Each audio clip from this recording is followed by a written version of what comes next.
నాయకుడు కేసీఆర్. కొత్త రాష్ట్రానికి ఒక దశ దిశ నిలిపిన నాయకుడు కేసీఆర్.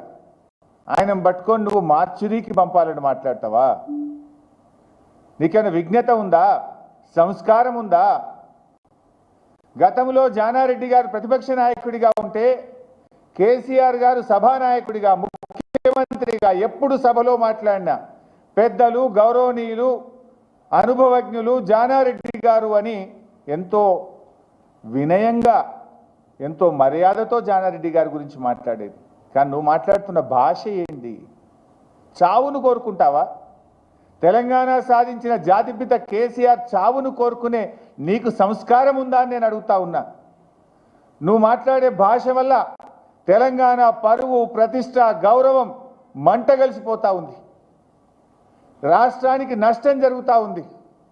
తెలంగాణ అంటే ఈ దేశంలో ఒక గౌరవం ఉంది, ఒక ప్రతిష్ట నిలిపిండు కేసీఆర్.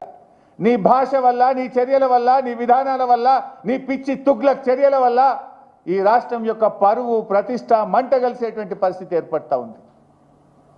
నిన్న మేము శాసనసభలో శాసన మండలిలో కేసీఆర్ గారి పట్ల రేవంత్ రెడ్డి చేసిన అనుచిత వ్యాఖ్యలకు మేము వాకౌట్ చేసినాం.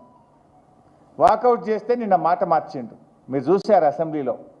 నేను కేసీఆర్ నన్నులే బీఆర్ఎస్ పార్టీని అన్నా అని మాట మార్చిండు.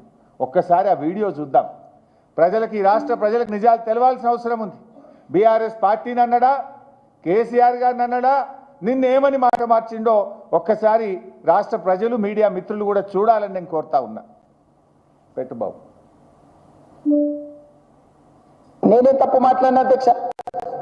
ఏమన్నా నేను ఆనాడు మీరు అధికారంలో ఉన్నారు, స్టేచర్ ఉండే, తర్వాత ప్రతిపక్షం స్టేచర్ పడిపోయింది, ఆ తర్వాత గుండు 0 వచ్చి 8 డిపాజిట్లు పోయినాక మార్చిరీలో పోయిందని అన్న అధ్యక్ష. నేనేమన్నా అధ్యక్ష, అందులో తప్పేముంది అధ్యక్ష?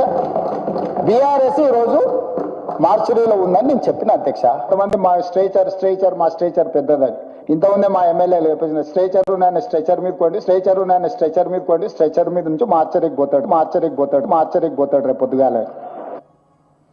ఇంత స్పష్టంగా మీరు చూసిండ్రు. స్ట్రేచర్ ఉన్న ఆయన స్ట్రెచర్ మీదకి పోయిండు, అక్కడి నుంచి మార్చురికి పోతాడు అని కేసీఆర్ గారిని ఉద్దేశించి ఏకవచనంతో డైరెక్ట్గా ఆయన యొక్క చావును కోరుకునే విధంగా రేవంత్ రెడ్డి మాట్లాడాడు. నిన్న సిగ్గు లేకుండా అసెంబ్లీలో ఏమంటాడు, మళ్ళీ మాట మార్చి లేలే నేను కేసీఆర్ని అనలేదు బీఆర్ఎస్ పార్టీని అన్నా. ఇంతకంటే సాక్ష్యం ఇంకోటి కావాలన్నా? 24 గంటల్లోనే మాట మార్చడంలో రేవంత్ రెడ్డి మించినోడు ఇంకోడని ఉంటాడా?